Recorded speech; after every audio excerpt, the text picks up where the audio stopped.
शुरू कीजिए हरीश भाई। बोलो श्री प्राणनाथ प्यारे की जय। श्री सतगुरु महाराज की जय। समस्त सुंदर साथ की जय। सभी सुंदर साथ जी के श्री चरणों में कोटि कोटि प्रणाम। निज धाम चालो सहेलड़ी, निज धाम चालो सहेलड़ी, ત્યાં ખંડ સુખ પાર રે। ચાલો સખી રંગ મોહલન માં, નિજ ધામ માં છે 25 પક્ષ, रंग विलास करवा जाए रे।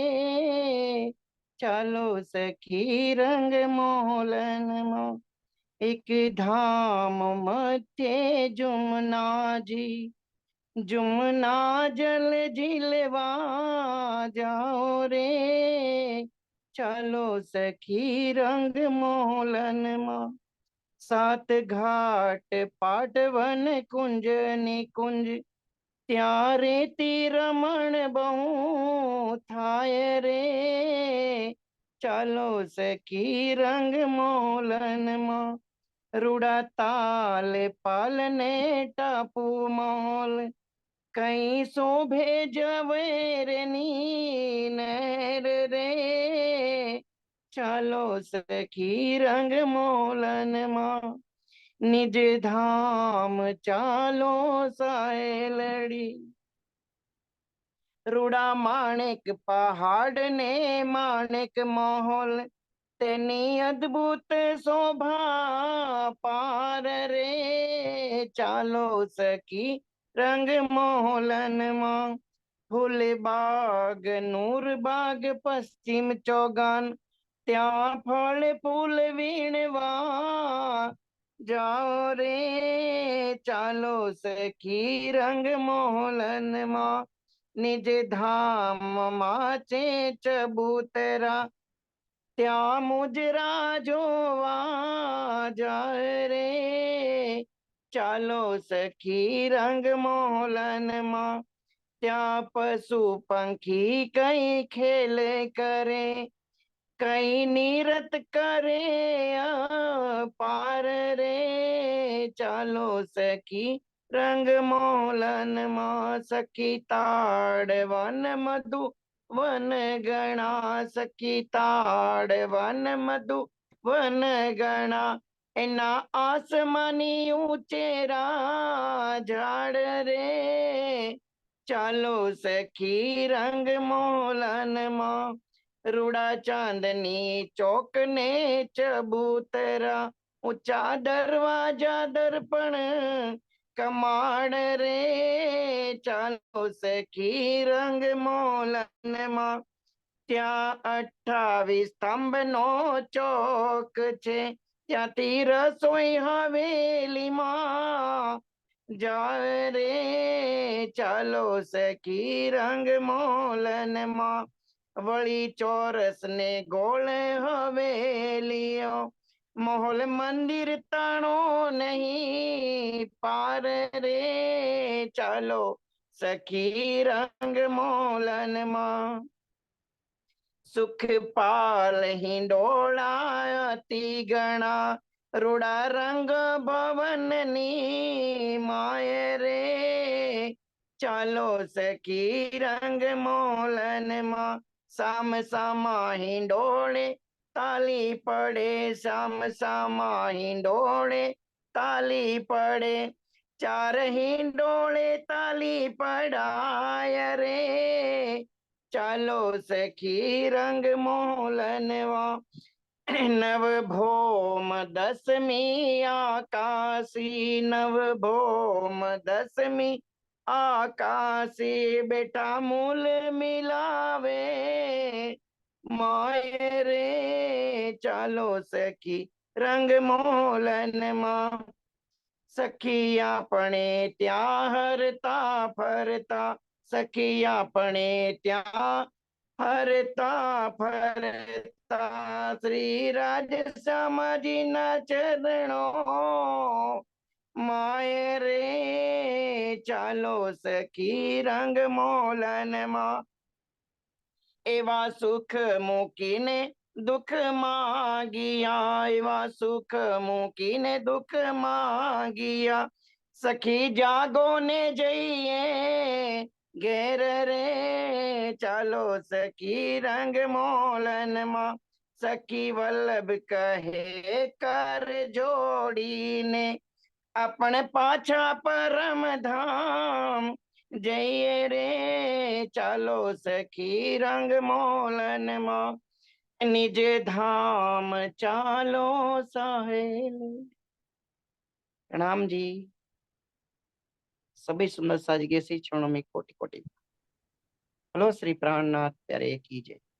प्रणाम जी, धन्यवाद हरीश भाई जी। शुरू करते हैं सुंदर साथ जी।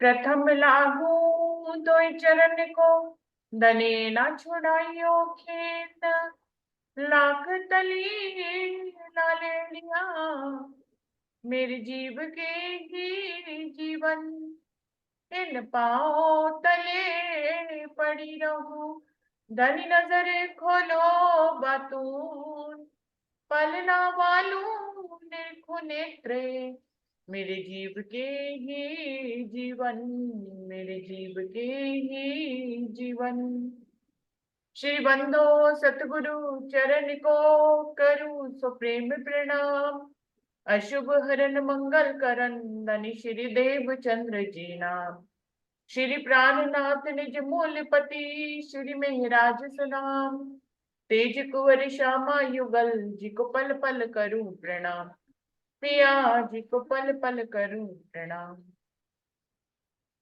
प्रणाम जी सभी सुंदर साथ जी को प्रेम प्रणाम जी।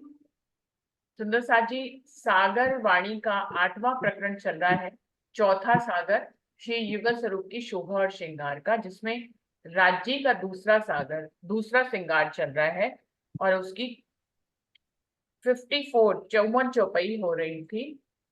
पाग का वर्णन सुंदर साथ जी इसमें है। पाग बनाई कोई भात की बीच में कटा फूल बीच बेली बीच कांगरी रू देख देख होए संकुल। पाग की बनावट ही कुछ इस प्रकार की है कि उसमें बीच बीच में बेल बूटे हैं जिसमें फूलों लताओं तथा कांगरी की शोभा आई है। इस दिव्य शोभा को देख देख कर मेरी आत्मा आनंदित होती है। तो इस प्रकार से पाग का वर्णन चल रहा था। सुंदर साथ जी 55 चौपाई से आगे बढ़ते हैं जी। जो आधा फूल एक पेच में आवे दूजे पेच का मिल जो बनी बेल फूल पाग की देख देख जाऊं बलबल। एक लपेट में आधे फूल की शोभा आती है जो पूरे लपेट में पूरी हो जाती है। इस तरह से पाग में बेलें और फूल बने हैं जिसे देख देख कर मैं बलिहारी जाती हूँ। कई नंग फूल पात में ए जिनस न आवे जुबाएं न आवे मुखकैनी मिने जो रू देखे हृदय माहे। एक फूल और पत्ते में जो पाग में बने हैं कई तरह के रंग और नग झलकते हैं जिनकी बनावट जुबान से कहने में नहीं आती। ये रूह अपने दिल में विचार करके ही देख सकती है। प्रणाम जी। जी पाग बांधी कोई तरह की जो तरे हक दिल में लियाए बलबल जाऊं मैं तिन पर जिन दिल पेच फिराए। श्री राजीव महाराज ने अपने दिल में खास तरह से पाग को लपेट कर फिराकर बांधी है। मैं उस पर वारी वारी जाती हूँ। पाग ऊपर जो दुगदुगी ये जो बनी सब पर जोत हीरा पहुंचे कासलो पीछे पाच रहे क्यों कर। पा के ऊपर सुंदर दुगदुगी शोभा देती है जिसमें जड़े हीरे और पांच के नंग आकाश तक शोभा देते हैं। प्रणाम जी।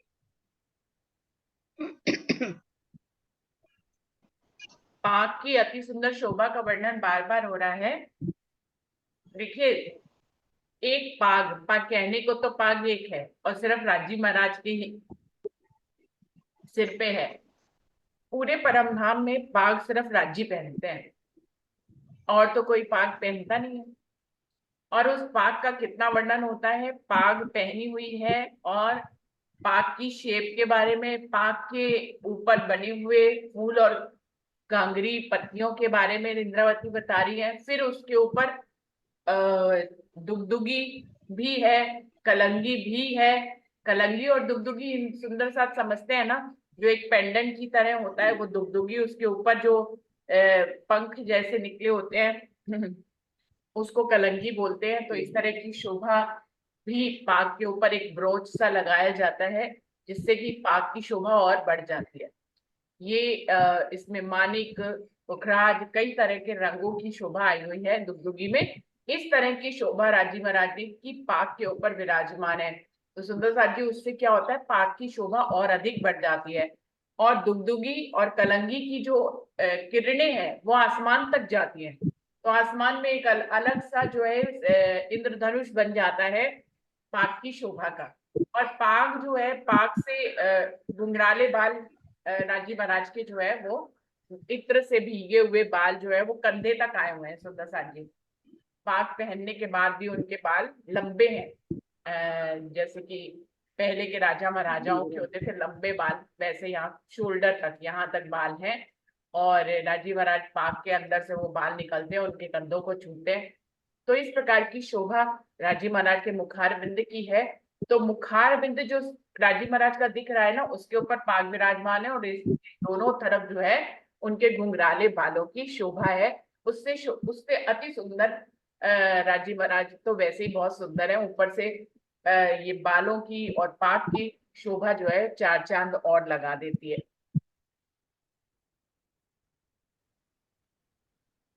जी।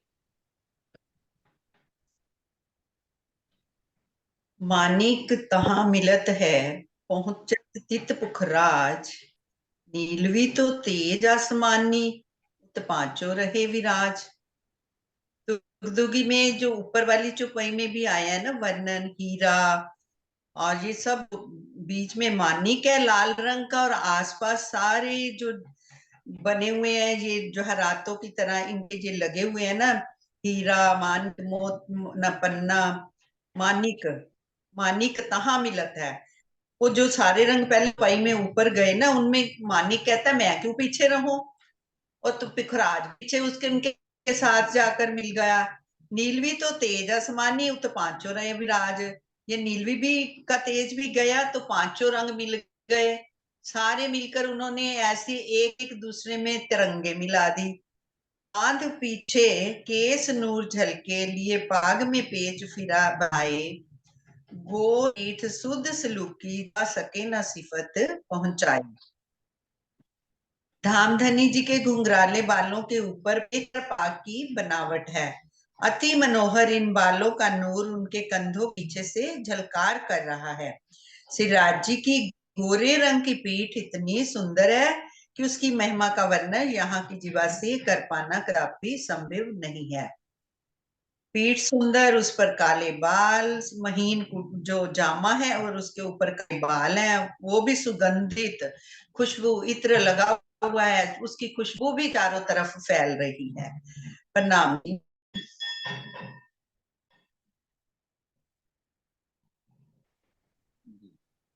जी।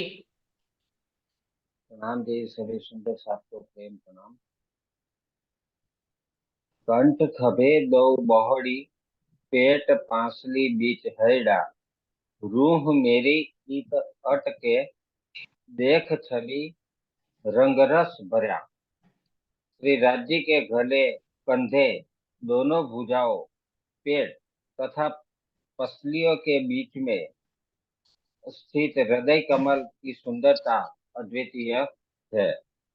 प्रेम और आनंद के रस से भरपूर इन अंगों की शोभा को देखने में मेरी आत्म दृष्टि अटकी रहती है। इसका भावार्थ है, कंधों के नीचे तथा हृदय के दोनों ओर का अस्थियों वाला भाग पसली कहलाता है। रंग शब्द का तात्पर्य आनंद से होता है। श्री राज्य का नख से सीख तक का स्वरूप प्रेम और आनंद से भरा हुआ है। मच्छे दो बाजुओं के तलु की अति शोभित रंग छवि कोमल दिल की आशिक हैड़े बसत। दोनों बाजुओं के डोलों की सुंदरता बहुत अधिक सुशोभित हो रही है। श्री राज्य के अति कोमल दिल से प्रकट होने वाली आनंदमयी छवि अंगनाओं के धाम हृदय में अखंड रूप से वास करती है। कांख की दिशा वाला बाजू का भाग बहुत ही मांसल एवं सुंदर होता है, जिसे हिंदी में मांसपेशी, पंजाबी भाषा में पुट्ठा कहते हैं एवं अंग्रेजी में मसल्स कहते हैं। नाम दी। तो राज्य महाराज की शोभा में जो हृदय, मुखारबिंद और पाक की शोभा के बाद यहाँ पे आ गए हैं। अब इंद्रावती यहाँ की शोभा का वर्णन कर रही है कि बाल यहाँ तक गिर रहे हैं, फिर ये कंधे, ये मच्छे राजीव महाराज के बहुत ही सुंदर हैं। और हृदय कमल भी बहुत सुंदर है राजीव महाराज का, है ना। सारी रूहें उनके दिल में ही तो रहती हैं, सारी लीला कहाँ से चलती है? राजीव महाराज के दिल से चलती है। तो राज्य का दिल तो मार्फत का स्वरूप है, क्योंकि सारी लीला का उद्गम स्थान क्या है?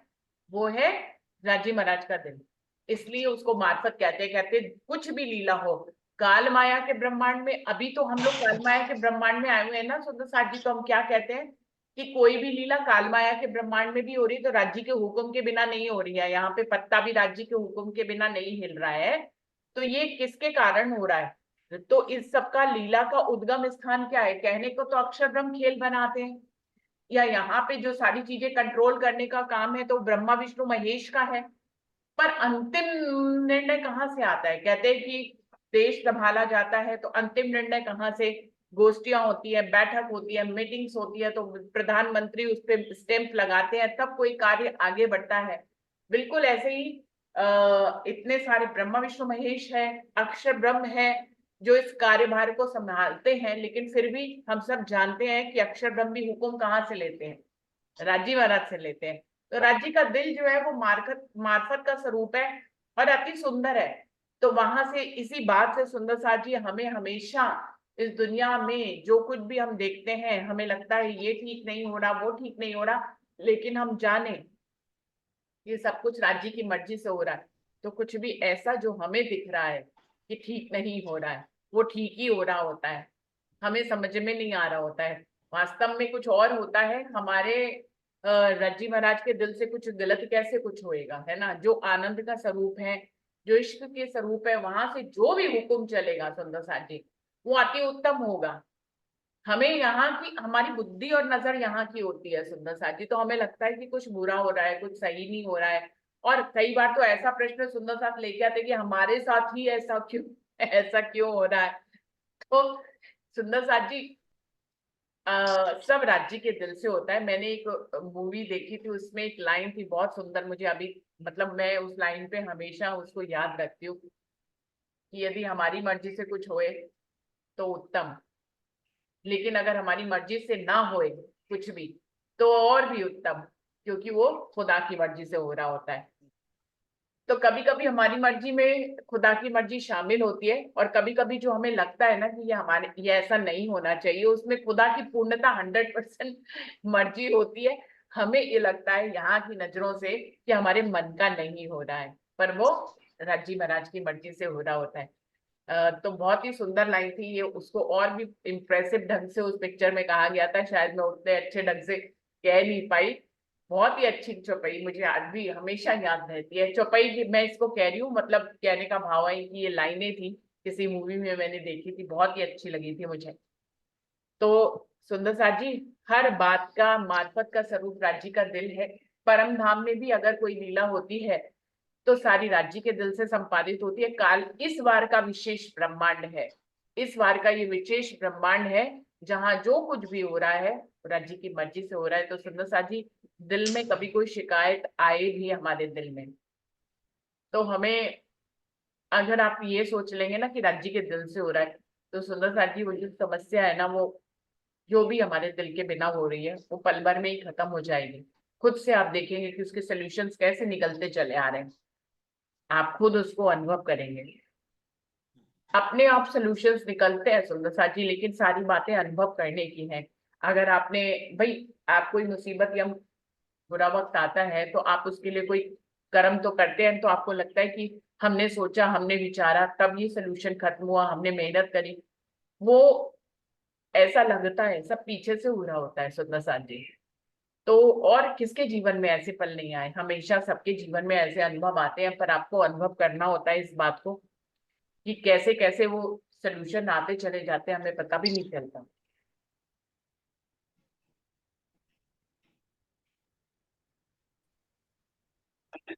हाँ जी। हस्त कमल की क्यों कहूँ, पहुँचे हथेली कई रंग, लाल उज्जवल रंग कहत हो, इन रंग में कई तरंग, इन रंग में कई तरंग। प्रियतम अक्षरातीत के दोनों हस्त कमलों, हाथों की सुंदरता का वर्णन मैं कैसे करूं। उनके पहुंचों और हथेलियों में कई प्रकार के रंग हैं। यद्यपि मैं समझने के लिए लालिमा मिश्रित उज्जवल रंग अवश्य करती हूँ, किंतु इन रंगों से अनेक प्रकार के रंगों की तरंगे झलकती रहती है। इसमें कह रहे हैं जिस तरह इंद्रावती जी जैसे मतलब पाक के रंग का भी वर्णन करते हैं ना, तो चौपाई में भी लिखा आता है कि ये लिखा है ना कि जैसे लिखने जाती हो तो दूसरी पल में कोई और रंग हो जाता है। ऐसी प्रियतम अक्षराती की ये सुंदरता का वर्णन किया है इंद्रावती जी ने। ये हथेलियों में भी कई प्रकार के रंग है। यद्यपि मैं समझने के लिए लालिमा मिश्रित उज्जवल रंग अवश्य करती हूँ, किंतु इन रंगों से अनेक प्रकार के रंगों की तरंगे, जिस तरह पाक की रंग बदल जाती है, वैसे राज्य के हर एक स्वरूप के हर एक अंग के ऐसी शोभा देखने को मिलती है। इसका भावार्थ लिखा है कि हथेली के विपरीत दिशा का ऊपरी भाग पंजा या पहुंचा कहलाता है। कोनी काड़े कलाइया, रंग नरमाई सलूक, ऐसा सखत मेरा जीवरा, और होवे तो होए टुक टुक, और होवे तो होए टुक टुक।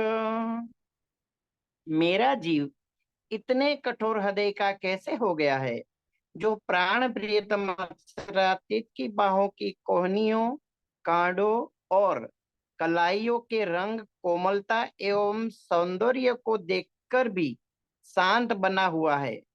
मेरे अतिरिक्त कोई और हो तो इस अप्रतिम सौंदर्य को देखकर ही टुकड़े टुकड़े हो जाने, अर्थात अपने अस्तित्व को विलीन कर देने जैसा है। भावार्थ लिखा है उसमें, महामती जी के जीव से अधिक निर्मल और कोमल दिल अन्य किसी का भी नहीं है। महामती कहती है कि जीव के अधिक निर्मल और कोमल दिल अन्य किसी का भी नहीं है, किंतु इस चौपाई में अपने जीव को कठोर कहकर उन्होंने सुंदर साथ को यह सिखापन दी है कि वे अपने विरह प्रेम की डिंगे न हाका करे। प्रायः सुंदर साथ थोड़ी सी आध्यात्मिक सफलता प्राप्त हो जाने के पश्चात अपने प्रेम के सामने दूसरों के भाव को कुछ भी नहीं समझता और अपने मुख से अपनी प्रशंसा करके स्वयं को गौरवान्वित समझता है। यह बहुत बड़ी भूल है। बिल्कुल। प्रणाम जी दीदी। तो देखिए वो क्या कह रहे हैं कि इंद्रावती जी ने तो कितना कुछ राज्य महाराज ने उनको शोभा दी है, फिर भी गरीबी का भाव रहता है। इस चौपाई से क्या बता रहे हैं कि हमें हमेशा गरीबी के भाव में रहना चाहिए सुंदर साथ जी। चाहे हमें संसारिक उपलब्धियां मिली हो या आध्यात्मिक उपलब्धियां मिली हो, ये उपलब्धि है क्या, हमें दिख रहा है कि हमें शोभा दी जा रही है, पर वास्तव में तो राज्य का दिया हुआ सब कुछ है। किसी के पास जो भी नियामतें हैं, किसी के पास गायन की नियामत है, किसी के पास बोलने की है, कोई चर्चनी बहुत अच्छी सिखाता है, कोई गाता बहुत अच्छा है। तो सुंदर साथ जी ये सब क्या है, हमें जानना चाहिए कि ये इतने काबिल हम नहीं होते, हमें राज्य ही काबिल बनाते हैं किसी काबिल। आप अगर पहले से समझें, अपना जीवन यात्रा देखें, तो हम सब कितने अनजान थे, आज हम इतने समझदार हुए, तो कौन किसने बनाया हमें? राज्य महाराज की वाणी ने हमें, हम उनसे मंथन करते रहते कि धीरे धीरे जीवन के अनुभव हमारे बढ़ रहे हैं। आप देखें हम समझदार इतने कैसे होते चले जा रहे हैं, क्योंकि हमें राज्य समझदार बना रहे हैं। जीवन में और लोगों की तरफ नजर उठाकर देखे, लोग माया में कितना मर रहे हैं, है ना, कितना दुखाते, कितने जार जार होते हैं, कितने आंसू उनके आते हैं, यहाँ हजारों कठिनाइयां आती है, हम मजबूत के मजबूत वैसे ही बने बने रहते हैं, है ना, क्योंकि हमें पता है ये भी एक पल है, आएगा चला जाएगा। तो हम सब जो इतने समझदार हुए हैं, हमें राज्य ने बनाया। इससे हमें कोई भी मैं खुदी का भाव नहीं लेना है अपने दिल में, हमेशा गरीबी का भाव बना रहे हमारे दिल में। यही श्रेष्ठ बात यहाँ पर राजी महाराज या इंद्रावती हमें संदेश देने का काम कर रहे हैं कि हमें जो है हमेशा से निमाड़ा बना रहना चाहिए। शुरू कर दे जी। ना तहकीक होवे रंग की, ना छवि होए तहकीक, क्यों कहूँ बीसों उंगलियां और मिही हथेलियां लीक। ना तहकीक होवे रंग की, हम राजी महाराज के स्वरूप का वर्णन सुन और पढ़ रहे हैं। ये श्री राजी महाराज के अंग पर तंग जो है, उनकी छवि इतनी सुंदर है कि उसके विषय में हम एक निश्चय नहीं कर पा रहे हैं कि वो कैसी है। कितनी कोमलता है उसमें, कितनी लालिमा है और कितनी सुंदरता से भरी है, ये निश्चय ही नहीं हो पा रहा। फिर हाथ तथा क्यों कहूँ बीसों उंगलियां और मिही हथेलियां लीक। फिर हाथ और पांव की जो 20 उंगलियां हैं और हथेली की सूक्ष्म रेखाएं हैं, महामती जी कह रहे हैं, इंद्रावती सखी कह रहे हैं कि उसका वर्णन कैसे कहूं, कि ये लालिमा युक्त है या उज्जवलता से भरी हुई है, कैसे इसका वर्णन करूं।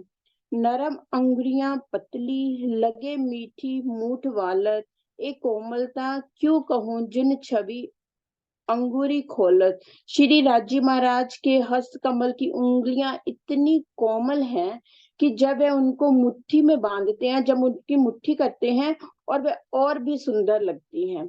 और जब वह उन मुट्ठी को खोलते हैं तो उनकी कोमलता और भी ज्यादा दिखाई देती है, कि वो और भी ज्यादा, मतलब उनका हर जो कार्य है राज्य का, चाहे वो हाथ खोलना है, हाथ बंद करना है, मुट्ठी बनानी है, या हाथ को लहराना है, वो और भी ज्यादा हम लोगों को और भी ज्यादा सुंदरता से भर।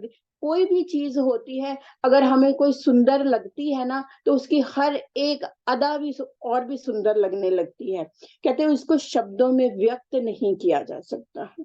अगर हमें संसार की चीजों में, वो कहते हैं जब हमें किसी का गुण जिससे प्यार हो जाता है, उसका गुण ही दिखाई देते हैं, अब गुण कोई दिखाई ही नहीं देखा। और ये तो पूर्ण ब्रह्म परमात्मा की छवियां हैं, वो जैसे जैसे अदा अपनी दिखाते हैं और हमारे हृदय को अपनी और खींच लेते हैं। प्रणाम जी। बिल्कुल सही, जिससे प्यार हो जाता है उसकी हर अदा सुंदर लगती है। फिर ये तो अक्षरातीत है, उंगलियों को जब खोलते हैं, लहराते हैं, हमारी तरफ इशारा करते हैं, कोई अदा दिखाते हैं, तो रूहें उस पे रीझ रीझ जाती हैं। जिस रूह की तरफ इशारा कर दिया ना, तो समझो उसका तो बुरा हाल, वो निहाल हो जाती है कि मेरी तरफ इशारा कर दिया। और वहां तो परम धाम में वायदत है, किसी भी एक रूह को कोई सुख मिलेगा तो सबको तो मिलेगा ही मिलेगा। अगर एक निहाल हुई तो 12,000 निहाल हो जाती है उनकी अदा पे राजी महाराज की। तो उनके जो उंगलियां और हाथों को चलाने का जो तरीका है राज्य महाराज का, वो रूहों को घायल कर देता है। अति सुंदर वर्णन, शुरू कर जी। लाल नीले श्वेत श्याम रंग, किनार वेल कटाब, सात रंग छेड़ो मिने, क्यों कहूँ जुगत जड़ा। पटुके के किनारे की बनी हुई बेलों आप की कहाँ नश पढ़ रहे कर। हैं? गलत पढ़ रहे हैं दीदी। क्यों देव निमूना नख का, इन अंगों नख का नूर, देत देत न दिखाई कछुक, जो होवे कोटक सूर। मैं इस संसार के मन बुद्धि एवं जिह्वा से नखों के नूर की उपमा कैसे दूं? यदि करोड़ों सूर्य भी धाम धनी के एक नख के सामने हो तो उनके नख यानी कि तेज के सामने वे दिखाई नहीं पड़ेंगे, अर्थात पूर्णता निस्तेज हो जाएंगे। इस चौपाई के दूसरे चरण में कथित इन अंगों का तात्पर्य यहाँ के मन बुद्धि आदि है, जिसके माध्यम से कहा जा रहा है। करोड़ों सूर्यों का तेज भी जब एक नख के तेज के बराबर नहीं है तो संसार के मन बुद्धि से ये कैसे बताया जा सकता है कि धामधनी के नख कैसे हैं? तो राजीव महाराज के जो उंगलियों का वर्णन चल रहा है सुंदरसा जी, बाहों, मच्छों, कोनियों और हाथों और कलाइयों का वर्णन चल रहा है, जिसमें उंगलियों के ऊपर जो नख लगे हुए हैं जो हीरे की तरह है, उनका रोशनी राजीव महाराज कह रहे हैं इतना ज्यादा है कि करोड़ों सूर्य यहाँ के तो बिल्कुल आ ही नहीं सकते उसके सामने। कहाँ काल माया का मिटने वाले सूर्य चांद की रोशनी, कहाँ अखंड में राजीव महाराज के नख की रोशनी, तो दोनों मिल नहीं सकते। लेकिन आपको बार बार यहाँ के सूर्य और चांद के बारे में इसलिए बात की जाती, कह रहे हैं एक मिटने वाली चीज और एक अखंड चीज का तुलना तो नहीं बन सकती है, लेकिन आपकी मन बुद्धि को कौन सी चीज यहाँ पे पता लगती है ज्यादा? तो आपके मन और बुद्धि को यहीं के ही सूर्य और चांद की रोशनी सबसे ज्यादा दिखाई देती है। तो इसलिए आप ऐसा, आपको उसके बारे में तुलना करके बताया जाता है, जबकि यहाँ के सूर्य चांद जो है वो टिक भी नहीं सकते नख की, एक नख की रोशनी के सामने। करोड़ों सूर्य भी काल माया के ब्रह्मांड के जो है वो उनकी एक नख की रोशनी के आगे नहीं टिक सकते। लेकिन फिर भी हमें समझ में आए, हमारी बुद्धि में आए, हम उसका चित्वन कर सके, हम उसको अपने दिल में बिठा सके, तो राजीव महाराज के पास यही के शब्द होते हैं, तो वो यही के शब्दों से वर्णन कर देते हैं। और आपने यदि इस ढंग से भी सोच लिया तो ये विधि राजीव महाराज ने दे रखी है, हम लोग ने आपने नहीं दे रखी। जब हम करोड़ों सूर्य के बारे में भी चिंतन करेंगे राज्य की रोशनी, नख की रोशनी से मिला के, तो करोड़ों सूर्य ऑटोमेटिक छूट जाएंगे और राज्य के नख तक हम पहुंच जाएंगे। तो ये तरीका बताया है कि कैसे हम चीजों को बढ़ाएं, कैसे हम राज्य की शोभा तक पहुंचने के लिए यहाँ की चीजों के भाव लें, फिर वो कैसे अपने आप छूट जाएंगे, ये राज्य की मेहर से अपने आप हो जाएगा सुंदर साथ जी। उसकी हमें चिंता नहीं करनी चाहिए कि हम करोड़ों सूर्य के बारे में सोचेंगे तो राज्य के नख तक कैसे पहुंचेंगे, वो फिर राज्य स्वयं पहुंच जाएंगे। लेकिन आप हम सबको स्टार्ट करना पड़ेगा यहाँ पे कि करोड़ों सूर्य की रोशनी कितनी ज्यादा होती है। हम लोग एक सूरज की तरफ भी नजरें उठाएं तो आंखें बंद हो जाती है, नहीं उठा पाते, उस सूर्य को देख नहीं पाते। लेकिन ये यहाँ के सूर्य की गर्मी है। परम धाम में कोई भी जिसकी भी तुलना सूर्य से की जाती है उसको आप आराम से देख सकते हैं उस नूर को। सबसे बड़ी बात यह है, यहाँ का नूर जो है वो हमारे चेहरे को और सब चीजों को जलाता है, लेकिन वहां का नूर कुछ भी नहीं जलाता। जितना आप नखों की रोशनी को देखेंगे उतनी ही उसकी शीतलता हमारे हृदय में बढ़ती चली जाएगी और उतना ही सौंदर्य हमारे दिल में भर जाएगा, उतना ही मिठास हमारे दिल में भर जाएगी। और हम जो है हमारे शब्दों में भी धीरे धीरे मिठास आ जाएगी सुंदर साथ जी। तो राज्य के नखों से यहाँ के सूर्य की तुलना नहीं हो सकती, लेकिन फिर भी की जा रही है। राज्य के नख से हमारे हृदय में प्रेम, इश्क, सौंदर्य, इन सब की वृद्धि होती है, ना कि ऐसी गर्मी, जलन और आंखें हमारी बंद हो जाए, ऐसा कोई भाव नहीं रहता है सुंदर साथ जी। सुंदर साथ जी, 1 मिनट, बैटरी लो हो रही है और मुझे आपको एक मैं पढ़ूं अब। अरे